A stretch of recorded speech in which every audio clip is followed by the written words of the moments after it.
வெற்றிவேல் முருகனுக்கு அரகரோகரா. ஒரு 3 மாதம் முன்னாடி நான் சொன்ன விஷயங்களை மறுபடியும் கேட்டிருக்காங்க ஒருத்தங்க. அவங்களுக்காக இதை மறுபடியும் ரிப்பீட் பண்ணுறேன். அதாவது 3 கதை சொல்லியிருந்தப்ப வாலிவரம் இருக்கு இல்லையா, அப்போ சுக்ரீவன் வந்து சரியான நேரம் பார்த்து வாலியை அழிக்கணுன்ட்டு முடிவு பண்ணி அவங்கள சண்டையை கூப்பிட்றான். ராமர்கிட்ட சொல்லி வச்சுக்கிறான், நீங்களாம் அந்த மரத்துக்கு முன்னாடி இருங்க. அவரோட 12 ஆச்சாமரத்தை தொலைக்கிற அந்த பலம் அவர்கிட்ட இருக்குது அப்படின்னு தெரிஞ்சவனே தைரியமாயிடுறான். உடனே வாலியை போய் வம்புக்கு இழுக்கிறான், வந்து என்னோட சண்டை செய்ய அப்படின்னு. அவனும் மனைவி இழந்தவன், இவன் மனைவி அவனை தூக்கிட்டு போயிட்டான் இல்லையா. அப்போ ராமர் அவனுக்கு சுக்கிரவனுக்கு ஹெல்ப் பண்ணுறேன்ட்டார். இப்போ சுக்கிரவன் கொஞ்சம் அகங்காரத்தோடையே இருந்தான். அப்போ வாலியை கூப்பிட்டு வம்புக்கு இழுத்து செம்ம ஃபைட்டு, அடியில் அடித்து உதச்சி திரட்டி விட்டுறான் வாலி. அவர் வாலியை திரட்டி விட்டவுடனே சுக்கிரவன் விழுந்தடிச்சு ராமகிட்ட ஓடி வந்து, என்ன ராமா இப்படி பண்ணிட்ட, ரொம்ப வலிக்குது அப்படிங்கிறான்.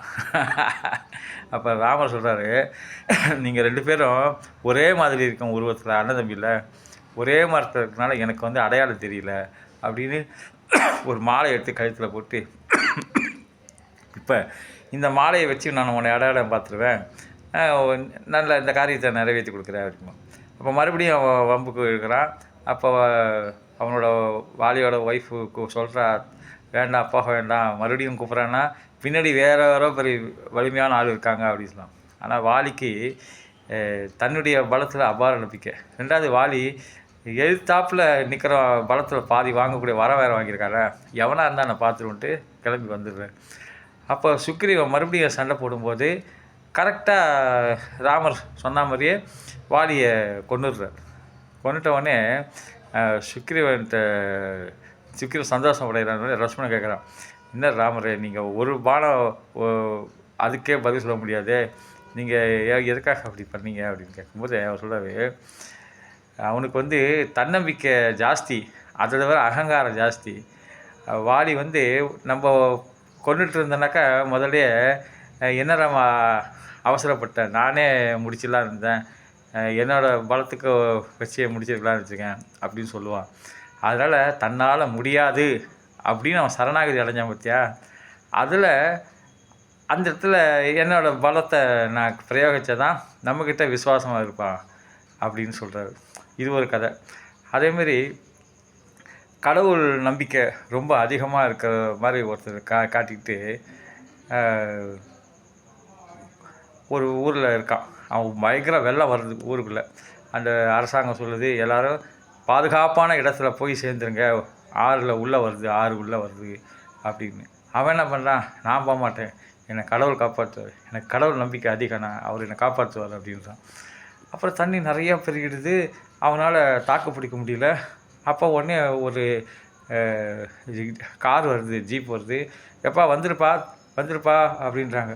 அவன் கழுத்தில் தண்ணி நின்றுருக்கான். அப்போ கூட என்னை கடவுள் காப்பாற்றுவார் அப்படின்னு சொல்லிட்டு ஒரு கூரை மேலே ஏறி உட்காந்துட்டுருக்கான். அப்புறம் பார்த்தா கூரையும் முழுகிற அளவுக்கு தண்ணி வந்துடுது. அப்போ வந்து ஹெலிகாப்டரில் வந்து கூப்பிட்றாங்க, போட்டில் வந்து கூப்பிட்றாங்க, எப்போவுமே கடவுள் காப்பாற்றுன்னு. ஆனால் கடைசியில் குடிசையோடு சேர்த்து மூழ்கி போயிட்டான். அவன் வந்து அதாவது கடவுள் நம்பிக்கைங்கிறது முரட்டுத்தனமாக இருக்கக்கூடாது, மூர்க்கத்தனமாக இருக்கக்கூடாது, முட்டாள்தனமாக இருக்கக்கூடாது அப்படிங்கிறதுக்காக அந்த கதையை சொன்னார். அதில் வந்து அகங்காரம் இருக்கக்கூடாதுங்கிறது, இது வந்து மூர்க்கத்தனம் இருக்கக்கூடாது, முட்டாள்தனம் இருக்கக்கூடாது, கடவுள் நம்பிக்கை.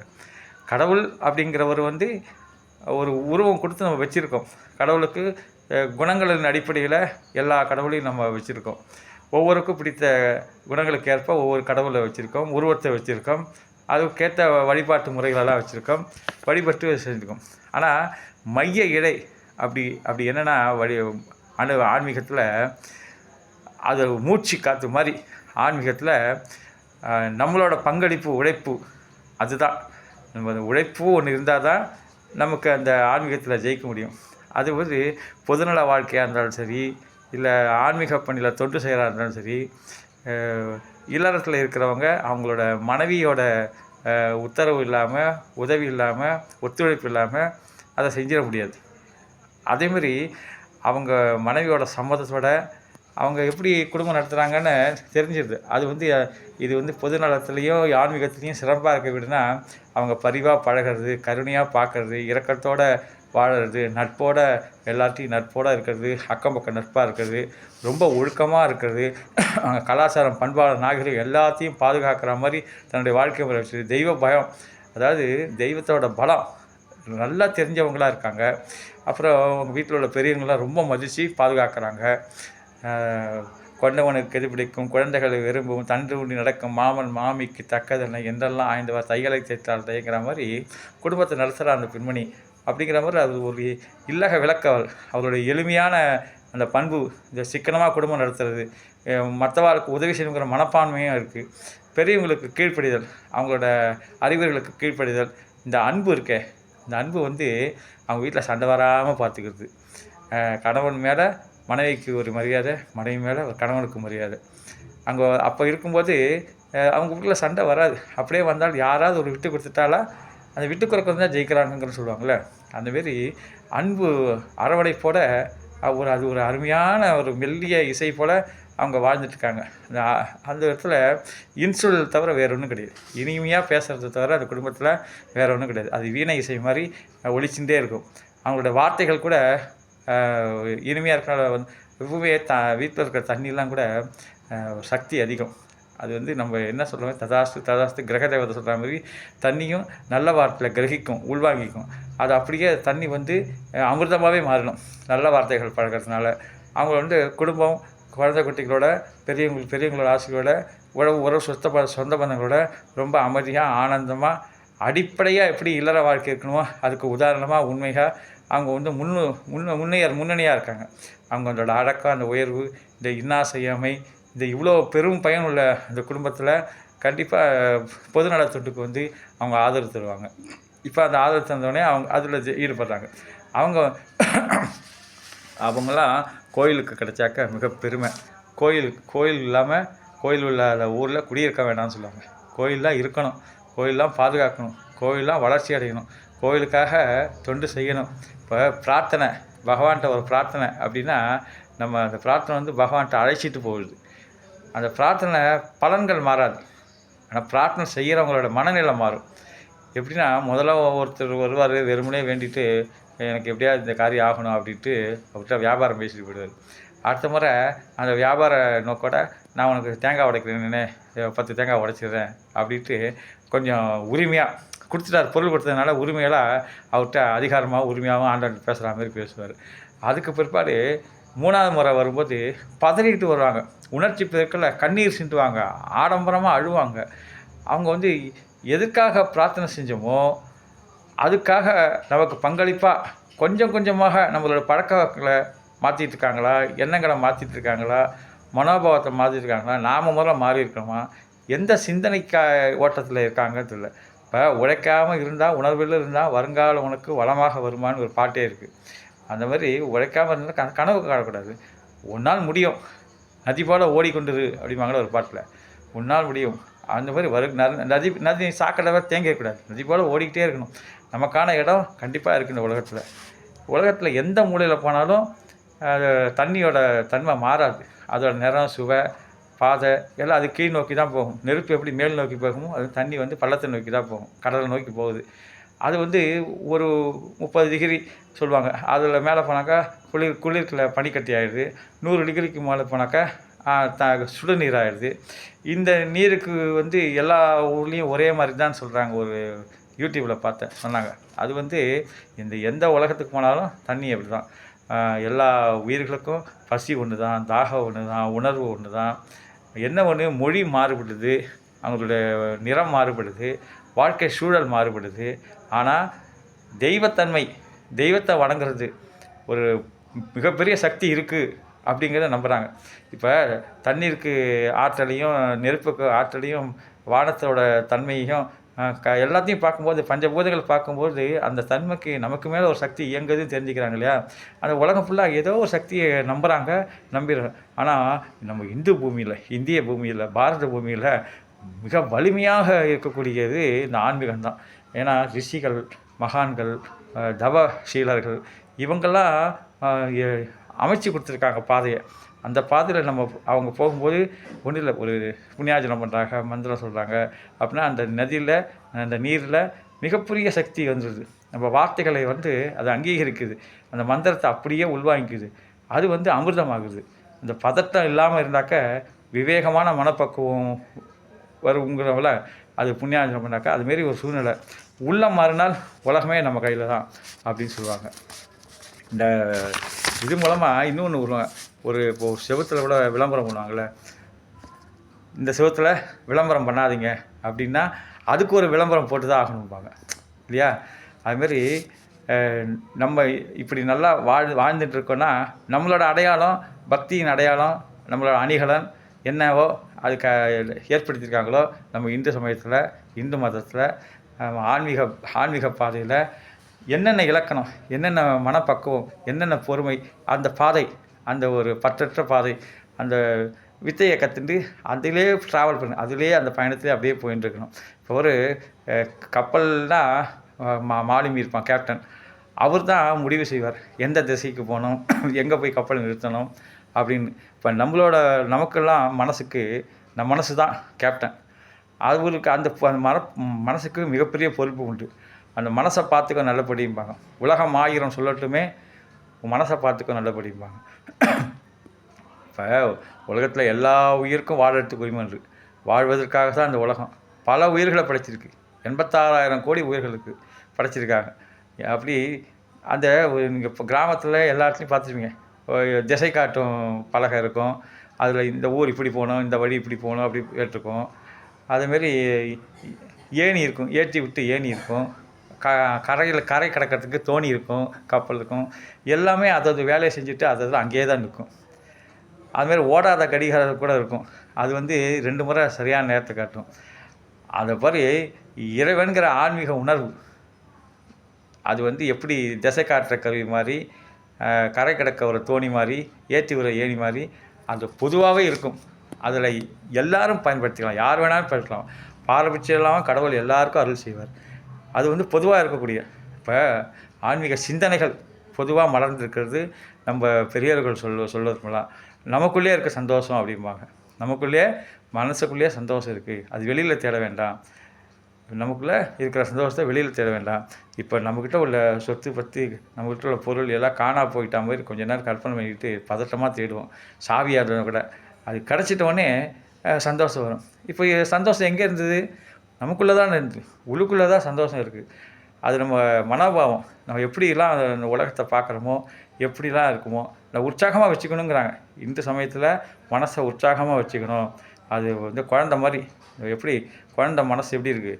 கீழே விழுந்தால் டக்குன்னு எழுந்திருக்கிறது, யாரை பார்த்தாலும் சிரிக்கிறது, யாருக்கும் பகை இல்லை, அதுக்கு விரோதம் இல்லை, வெறுப்பு இல்லை, வஞ்சகம் இல்லை, ரொம்ப நல்ல மனசாக இருக்குது. கள்ளமில்லாத மனசுன்னு சொல்கிறாங்களே, அந்த குழந்த மனசோட இந்த உலகத்தை பார்க்குற போது நமக்கு எல்லாம் இருக்குது. எவ்வளவு மலர்கள், எவ்வளவு இலைகள், எவ்வளவு குரல்கள், எவ்வளோ அந்த இப்போ தரிசனம் செஞ்சிட்டே இருக்கணும் இறைவனை எல்லாத்துலேயும். இப்போ மனுஷனுக்கு உலகத்தில் 24 மணி நேரம் கொடுத்துருக்காங்க. அந்த 24 மணி நேரத்தை யார் அதை அனுபவிக்கிறாங்க, எப்படி அதை யூஸ் பண்ணிக்கிறாங்கங்கிறத பொறுத்து தான் அவங்களோட வாழ்க்கை பயணம். அது இல்லையா? இப்போ கிருஷ்ணர் பகவத்கீதையில் சொல்கிறாரு, எதை நினைக்கிறாயோ அதுவாகவே ஆவாயின்னு. அது பகவத்கீதையில் சொல்கிறாரு. நம்ம எண்ணம், அந்த நல்ல விதை, எண்ணங்கிற நல்ல விதை இருந்ததுன்னா அதுலேயோட உழைப்புங்கிற தெய்வீக பண்பு சேர்ந்துருதுன்னு வச்சுங்க. அந்த எண்ணமும் உழைப்பும் நமக்கு உயர்ந்த வாழ்க்கையை தராமல் போகாது. அது விதி, பிரபஞ்ச விதி. இப்படித்தான் வாழணும் அப்படின்னு நினச்சி வந்தால் இப்படித்தான் பலன் எடுக்கும். சிங்கம் குட்டி தான் போடும், நாய் குட்டி தான் போடும், மனுஷ குட்டி தான் போடும். அந்த விதி மாறாது, அந்த ஜீன்ஸ் மாறாது. அதேமாரி தான் இந்த செயல்கள் நல்லதை செய்யும், இந்த வார்த்தைகள் நல்லதை கொடுக்கும், இந்த மனம் நல்லதை தான் சொல்லவும் எதிர்பார்க்கும். இப்போ உயர்ந்த வாழ்க்கைக்கு நல்ல பழைய நலன்கள் எல்லாம் செஞ்சுருக்கான். நம்ம எண்ணம் போல் வாழ்க்கை, அது வந்து எதை கொடுக்குறோமோ அதை அறுவடை செய்கிறோம்னு சொல்லிட்டு இருக்காங்க எப்போவுமே. இப்போ உயர்ந்த வாழ்க்கையெல்லாம் ஒரு விளக்கு ஏற்றினா எப்படி தீபாவளி இருட்டை விரட்டுது, அதேமாரி வெளிச்சத்தை வெகுமதியாக தருது விளக்கு. நமது செயல்கள் தான் அந்த விளக்கு மாதிரி, தீபம் மாதிரி நல்ல வெளிச்சத்தை கொடுக்கக்கூடியதாக இருக்கும். அதுமாதிரி தேர்ந்தெடுத்த துறை மனுஷனுக்கு தான் தேர்ந்தெடுக்கக்கூடிய புத்தியை கொடுத்துருக்க ஆண்டவன். எதை செய்யலாம், எதை செய்யக்கூடாது, எதை பேசலாம், பேசக்கூடாது, அப்படின்னு தேர்ந்தெடுத்த துறையில் ஆர்வமாக இருந்துட்டா ஜெயிச்சிடலாம்னு சொல்லுவாங்க. நிறையா கண்டுபிடிப்பார். இப்போ நியூட்டன் தான் கண்டுபிடிச்சார் புவியீர்ப்பு விசைனா, அவர் முதல்ல பதிவு செஞ்சுருக்காரு. ஆனால் அதுக்கு முன்னாடி எல்லாமே இருந்திருக்கு. இப்போ நீங்கள் நம்மளோட ராமாயணம் மகாபாரதம்லாம் படிக்கும்போது பார்த்திங்கன்னா நிறைய கதைகளில் வரும். திணைக்கதைகளில் ஒரு மரம் வந்து பழம் கீழே விழுந்துருது. கீழே விழுந்தோடனே கீழே விழுந்தது இந்த சக்தி கீழே உள்ள பூமாதேவி சக்தின்னு பாஞ்சாலி சொல்லுவா.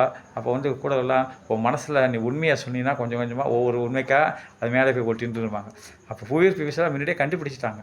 ஆனால் முதல்ல பதிவு செய்யணும். அதேமாதிரி நம்ம தேர்ந்தெடுத்த தொழிலை, நம்மளோட புதுமையை, நம்முடைய ஆற்றலை பதிவு செய்யணும், உலகத்துக்கு நிரூபிக்கணும். நிரூபிக்காமல் இருக்கக்கூடாது. அதாவது காலக்கெடு வச்சுக்கணும். இந்த காலகட்டத்துக்குள்ளே இதை செஞ்சு முடிக்கிறேன் அப்படின்னு ஒரு புதிய பாதை, நமக்குன்னு ஒரு புதிய பாதை வச்சுக்கிட்டு அந்த ஆழ்மன ஆற்றல் எப்போவுமே மனுஷனுக்கு ஹெல்ப் பண்ணும். அந்த ஆழ்மன ஆற்றல் கூடவே இருந்து வழிகாட்டும். அது பகவானோட துணையும் இருக்குது. நல்லவங்களுக்கு பகவானோட துணையும் இருக்குது. ஒரு மனுஷன் பிறந்ததுக்கு ஒரு அர்த்தமே வாழ்ந்து வாழ வைக்கிறது தான். மனுஷனோட பிறவிக்கு அர்த்தம் வாழ்ந்து வாழ வைக்கிறது தான். தரமான வாழ்க்கை வாழ்ந்தே இருக்கணும். நல்ல மனோபாவத்தோடு வாழ்ந்தாகணும். நம்மளோட பழக்க வழக்கங்கள்லாம் எதிர்காலத்துக்கு ஒரு உதாரணமாக இருக்கணும். அதாவது நம்மளோட நோக்கம் நல்லதெல்லாம் நிறைவேறணும், நல்லதெல்லாம் நடக்கணும். அந்த மனோபாவம், அந்த மனப்பான்மை. இப்போ தயார் நிலை ப்ளஸ் வாய்ப்பு இசைக்கிட்டு அதிர்ஷ்டம் சொன்னாங்க. நம்ம வந்து தயார் நிலையில் இருக்கணும். எல்லாத்தையும் கற்றுக்கணும். உலகத்தில் கற்றுக்கிறது நிறைய விஷயங்கள் இருக்குது. கேட்டுக்கிட்டே இருக்கணும். காதுலடி திறந்து வச்சுட்டு கேட்டுகிட்டே இருக்கலாம். நமக்கு வாழ்க்கையில் பிரச்சனைலாம் வரும், கவலையெல்லாம் வரும், தோல்வி, பின்னடைவு, இழப்பு எல்லாமே எதுவும் இல்லாமல் வாழ்க்கையை நகர்த்த முடியாது. இதெல்லாம் நமக்கு ஒரு படிக்கட்டு, ஒரு பாடம். பிறருடைய குற்றங்கள் நமக்கு பாடங்கள். பிறரை குற்றம் செஞ்சு என்ன பண்ணாங்களோ அதில் என்ன தீமை இருக்குதோ அதை பார்த்துட்டு நம்ம அந்த விலைக்கு வந்துடுறோம்ல, பள்ளத்தில் விடாமல். இல்லை கோபம் இருக்கக்கூடாது, விருப்பு இல்லாமல், அதிக ஆசை, அதிக கோபம் இல்லாமல் தன்னோட வாழ்க்கையை உலகத்துக்கே பாடமாக வழங்கக்கூடிய அம்சம்தான் ஆன்மீக வாழ்க்கையில் இருக்கிறவங்களோட வாழ்க்கையோட அம்சம். நமக்கு நாமே சொந்தமான ஒரு வேகம், சொந்தமான ஒரு பாதை, சொத்து சொந்தங்கள். நமக்கு நாம தான் பொறுப்பு. நம்மளோட வாழ்க்கைக்கு நாம தான் பொறுப்பு. அப்போ உண்மையே பேசி வாழ்மையோட வாழ்ந்துட்டு இருக்கிற வாக்கு சக்தி வந்து சொன்னதெல்லாம் பலிக்கும், நினச்சதெல்லாம் நடக்கும். அந்தமாரி சக்தி கிடைக்குது. அது ஒரு வலிமை கிடைக்குது பகவானோட அறையில். அதெல்லாம் பகவானுடைய எழுதி வச்ச தீர்ப்பு அது. இப்படிலாம் நீங்கள் வாழ்ந்தீங்கன்னா இதெல்லாம் நடக்குங்கிறது. இதை வந்து வாழ்ந்து பார்க்குறது தான். நம்ம வந்து ஒரு செயல் தெரியும் அப்படின்னா அதை செய்யாமல் இருக்கிற வரைக்கும் நமக்கு உலகம் தெரியாது தான் சொல்லுவோம். ஆனால் நம்ம வாழ்க்கையில் அதை நடைமுறைப்படுத்த போது, அதில் வெற்றி பார்க்கும்போது பாராட்டுவாங்க. முதல்ல அது வந்து அது எதுக்குடா உனக்கு வேண்டாத வேலை அப்படி தான் சொல்லுவாங்க. ஆனால் வெற்றி பெற்றுட்டா நமக்கு பாராட்டு குவியும். திருசூலம் மயில்புரி பாலமுருகன் சந்நிதிக்கு வாங்க. நிச்சயமாக ஆக்கப்பூர்வமான சிந்தனைகள் அருமையாக அந்த குரு பகவானாக கொடுத்துட்டுருக்கார். வெற்றிவேல் முருகனுக்கு அரோகரா. வீரவேல். இது மறு ஒளிபரப்பாக அதை கேட்டார் நண்பர், அதுக்காக ஒளிபரப்புங்க. இதில் ஏதாவது பயனுள்ள குறிப்பு இருந்தால் எல்லாருக்கும் கிடச்சிதுனாக்கா அது எனக்கு சந்தோஷம்தான். வாழ்க வளமுடன். சிவாய